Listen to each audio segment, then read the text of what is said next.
Salut à tous, petite vidéo aujourd'hui pour apprendre à servir de Photopea pour faire une miniature, pour faire une header Twitter Twitch. Donc d'abord vous allez mettre du 500 1500, donc c'est le format qu'il faut pour les headers.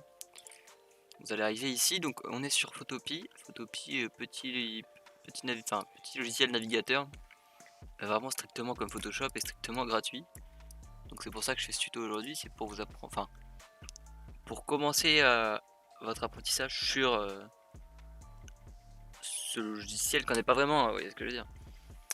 Du coup, vous avez toutes les mêmes options que sur Photoshop. Donc, je vous invite d'abord à l'onglet de skin.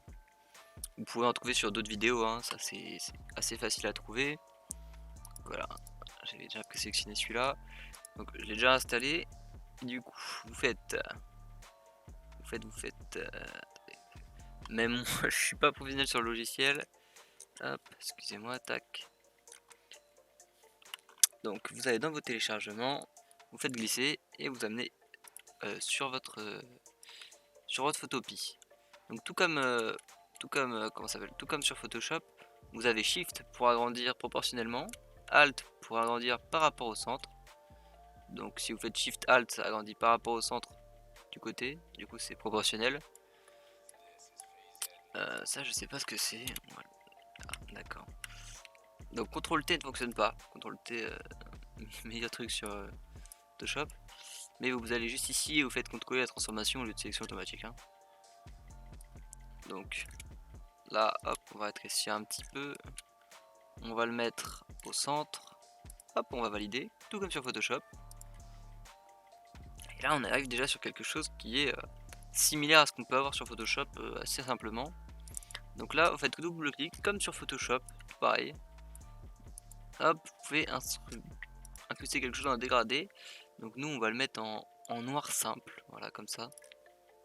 Vraiment très simple. Ensuite, vous allez prendre la forme parallèle. Donc là, vous voyez que ça le fait en polygone comme ça. Donc avant de le faire, vous allez aller en haut, mettre 3. Et là, ça fera un triangle. Sachez que vous pouvez pas le déformer tant que vous n'avez pas commencé à l'éditer. Donc ce que vous faites, c'est que vous le mettez direct. Et après, vous l'éditez comme vous en avez envie. Donc, tac. Hop, comme ça. Le CTRL J qui permet de dupliquer fonctionne très bien. Donc je vous invite à l'utiliser. Hop, on va faire ça comme ça. Voilà. J'ai trop habitude de faire CTRL T. Pour ceux qui utilisent Photoshop actuellement, hein, je vous invite à continuer sur Photoshop, c'est toujours mieux. Mais si vous n'avez pas le budget copie, dans un premier temps, faites très bien l'affaire. Je vous l'assure vraiment. Je sais même pas comment ils ont pas de procès par Adobe. Mais bon. Pour l'instant, ils sont là et ils font l'affaire très largement. Donc je vous invite à l'utiliser fortement. Hop. Donc là, on met d'abord plein de petites formes en fond. Donc c'est des triangles, voilà. Hein, triangles déformés, mais que vous mettez en fond. Donc tac. Tac. Hop, et un petit dernier pour la route qu'on va mettre. Hop, comme ça. Hop, hop. Donc là, on est déjà sur un résultat, entre guillemets, pas mal. Hein. Pour du pas Photoshop, je vous jure que c'est pas mal. Donc rasteriser là, c'est l'équivalent de pixeliser sur Photoshop. Donc, vous faites ça, vous faites fusionner les calques pour en faire plus qu'un. Ou alors non, vous savez quoi, rester comme ça. Vous prenez votre gomme. Donc Alt suivi de clic droit pour augmenter, diminuer la taille, comme sur Photoshop. Clic droit uniquement pour toucher aux paramètres du pinceau. Donc là on va mettre en dureté 0. Donc ça permet, vous voyez, qu'il y a un effet de fondu. Donc hop, on va aller gentiment tapoter au niveau de chaque forme pour laisser apparaître que certains endroits, comme si on avait fait un dégradé volontaire. Tac. Hop. Donc là on est sur celle-là. Hop. Hop. Et la dernière. Hop. Donc là on a notre fond. Très simple. Très vraiment très simple.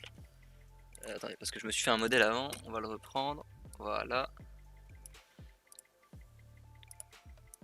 Hop.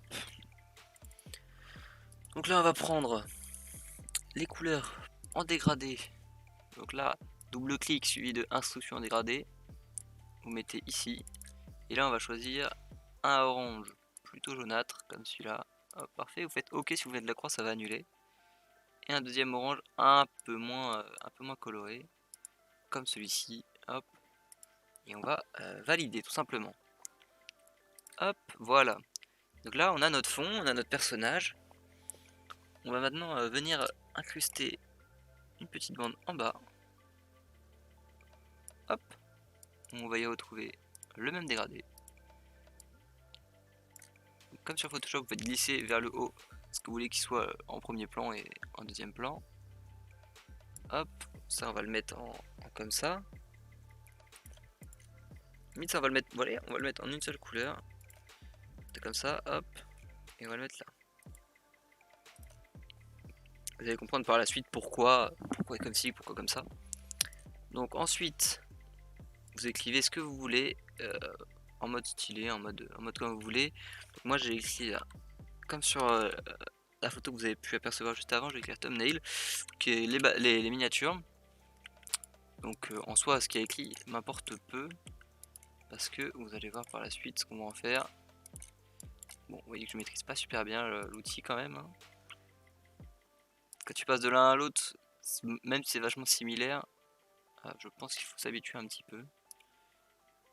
Et je vous fais ce tuto très peu de temps après avoir découvert le logiciel, donc voilà. Hop, hop, ça on le duplique, pas comme ça. Hop, et donc là on va aller faire édition, transformer horizontalement, hop, et on a le miroir. Donc ça c'est aussi un outil que vous pouvez retrouver sur Photoshop sans souci. Hop, et là on les fait passer juste en dessous le personnage. Hop, voilà. Donc là on peut le monter, le descendre comme on veut. Hop, moi je vais le mettre comme ça. Là c'est pas mal. Hop. Donc là on commence à avoir un résultat correct selon moi. Hop. Ce qu'on va venir faire c'est retoucher au personnage. Donc comme sur Photoshop vous pouvez créer des masques de décrétage comme ça là. Hop. Et on va venir mettre des reflets aux endroits qui ont besoin de reflets. Notamment ici. Hop, les épaules parce qu'ici il y a du blanc. Dû à l'écriture hein, bien sûr. Hop, donc on va mettre des reflets sur le personnage. Donc le masque d'écrétage, vous voyez que ça ne touche du coup que le personnage parce que ça fait un masque au-dessus. Si on désactive, vous voyez ça en met partout quoi. Donc là on va le mettre là. Ensuite on va aller chercher les options, hop, en lumière crue. Et on va venir descendre l'opacité à 50. Je pense que c'est pas mal 50. Voilà. Ensuite on va venir toucher aux yeux car c'est toujours sympa d'avoir des yeux un peu plus colorés. Surtout sur le skin Fortnite. Hop. Donc on va mettre du orange. Hop. On va venir en mettre deux petits coups. Hop. Et pareil. Rebelote. Lumière crue. On descend à cette fois je pense 15. Ouais 15 c'est pas mal.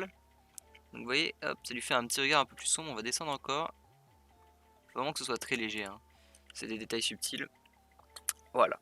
Et donc là on a déjà un truc pas mal. Donc je vous invite ensuite à rentrer votre pseudo. Donc tac. Donc moi ça va être Liv.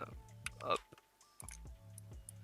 Donc hop, vous allez vous sélectionnez un. Le contrôle A fonctionne pas de ce que je vois. Donc vous y allez, vous modifiez la taille. Hop. Sachant que pour modifier comme ça, il faut aller directement dans l'outil, etc. Il me semble qu'il y a un raccourci, ça doit être V. Ouais, c'est V, exactement. Donc hop, voilà. Vous mettez votre pseudo où vous voulez. Personnellement, je vais le mettre un peu à droite ou au centre.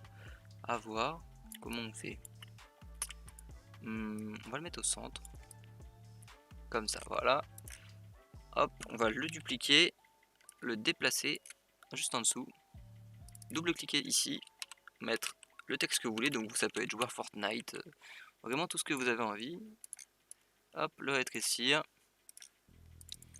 Double-cliquer dessus à nouveau. Moi je vais y mettre je vais mettre en couleur simple le orange qu'on va venir jauner un peu plus.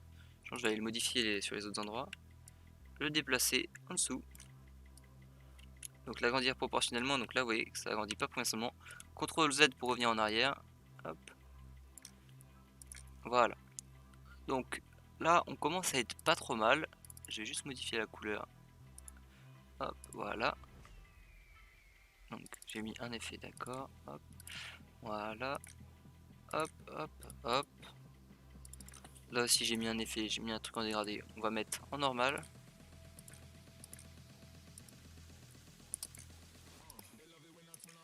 Voilà. Donc là on est pas mal. Ensuite vous allez faire double clic sur graphiste, rajouter une ombre portée. Donc la diminuer un peu pour que ce soit pile en dessous. On peut baisser l'opacité, ou là c'est pas mal, voilà. Hop, pareil ici, avec les mêmes paramètres. Vous allez voir que ça fait ressortir livre et graphiste. Ça permettra une meilleure lisibilité. Et donc là on a une base qui est pas mal. On va rajouter vite fait un masque de décryptage ici. Vous pouvez les aligner. Quand il y en a plusieurs à la suite comme ça vient sur le même. C'est pas l'un fait agir l'autre. Donc hop, on va agrandir ça. Changer la couleur ici. Tac, tac. Et on va venir, hop. Non, pas comme ça. Hop, ça a bugué, je sais pas pourquoi. On va venir mettre ça là-dessus en cru. Donc, je me suis trompé, pas sur le personnage directement. Hop, comme ça, et en cru. Hop, donc vous voyez que ça fait un effet bizarre, même on baisse l'opacité vers les 15 et ça fait juste un petit halo de lumière autour. Donc là, on a un résultat qui est très correct. Ce qu'on va venir faire, c'est derrière le personnage. Donc cette fois, le calque vous le faites passer bien derrière. Hop, on va venir faire un aura blanc aussi. Hop, hop, autour des mains aussi. Des poignets un peu. Et autour de la tête. Hein. Voilà. Hop, comme ça. Et pareil en lumière crue.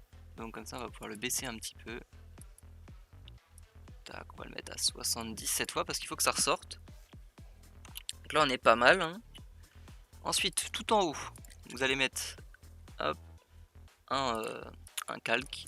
Vous allez mettre du noir ou du... Moi, j'aime jamais mettre trop du noir noir, donc vous mettez un gris très foncé. Hein. Voilà, hop, vous passez partout. Et après, vous prenez la gomme, vous mettez très grand. Et voilà, et là, vous faites ça. Donc moi, je vais mettre un tout petit peu plus petit. Tac. Voilà. Et comme ça fait un effet et progressif du foncé au clair vers le personnage. Concentration. Donc vous pouvez incruster avec d'autres textes vos réseaux sociaux ou peu importe, hein, tout ce que vous voulez mettre globalement. Du coup, ensuite, là on est en gros à la fin. Déjà vous allez me dire bah oui, on peut faire des trucs assez rapidement, hein, mais c'est aussi simple et intuitif que Photoshop. Si vous savez manier l'un, le deuxième est assez simple globalement. Du coup, hop, là on a tous les effets post-création qui vont permettre d'arranger un peu votre création en termes de visuel. Donc moi je vais augmenter le contraste à 70, comme ça. La luminosité un tout petit peu, donc on va la mettre à 30. Hop, vous voyez, on a du coup, c'est l'équivalent de faire un color correction sur Photoshop, hein, si jamais vous voulez un comparatif. Donc voilà, donc on fait ça. Moi je vais ajouter un seuil, non pas un seuil, excusez-moi, tac. Donc je vais ajouter ça, exactement. Et on va le mettre à 50, c'est pas mal. Hein. Voilà, vous voyez, ça fait cet effet de pas vraiment dégradé. De progressif. Donc moi j'aime plutôt pas mal. Je l'ai fait sur mon exemple. Donc je vais le refaire ici. Hop. Donc pour les enlever les paramètres, vous revenez là. Comme ça, vous n'êtes pas emmerdé par l'affichage. Ensuite, hop, vous pouvez venir mettre tout ce que vous voulez globalement. Hein. Ça va pas changer grand chose. Mais moi je vais venir rajouter une courbe. Hop, où on va modifier 2-3 couleurs. Donc comme sur Photoshop, vous pouvez toucher les courbes. Évitez de faire des trop extrêmes, sinon vous voyez ça fait des trucs comme ça et c'est pas très joli. Hop. Donc on vient toucher légèrement le rouge, légèrement le vert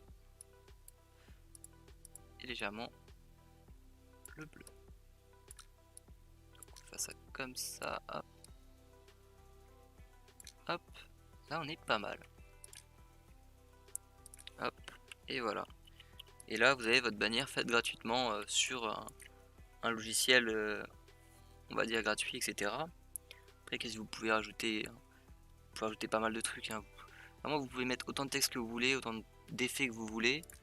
Moi j'ai juste venir, hop, venir ici, fusionner les calques, donc ça va automatiquement les pixeliser. Et on va venir rétrécir le pinceau, donc la gomme plutôt, et gommer les deux côtés pour faire un effet un peu plus smooth, voilà comme ça. On va venir, qu'est-ce qu'on peut rajouter? On va venir ajouter des particules, donc les particules c'est très simple, hein. Soit vous utilisez un pack déjà créé, etc. Soit vous les créez vous-même, et donc l'idée ça va être de venir colorer certains pixels à l'aide du pinceau. Vous mettez en 1, 2, 3, donc là voilà, on est en 3, et hop, hop, et ça crée des petits points rouges pour l'instant. Donc hop, vous agrandissez au fur et à mesure. Vous en mettez, plus c'est gros, moins vous en mettez en général, hein. Comme ça vous permet de faire des différenciations mieux, hop, comme ça. Et venez faire un deuxième calque au-dessus, où là vous allez créer beaucoup plus haut, mettre en dureté 0, hop, des sortes d'aura tout autour, hop, comme ça, comme ça, comme ça. Essayez de faire des tailles variées, hein. Vous n'êtes pas obligé de faire tout le temps la même taille. Hop, voilà. Et donc là, on va venir mettre pareil en instruction. Ici, en lumière crue, on vient baisser. Donc là, on va baisser, je pense, un petit peu plus. On va baisser à 15. Et ici, on va transformer en jaune pour que ça continue dans la logique du graphisme. Hop, voilà. Et donc là, vous avez votre effet de particules et votre bannière finie. Tout simplement. Voilà, c'était un plaisir de faire ce tuto. Je vous invite à venir me suivre sur mes différents réseaux sociaux et à me dire si vous avez envie de plus de tutos du même genre. Merci.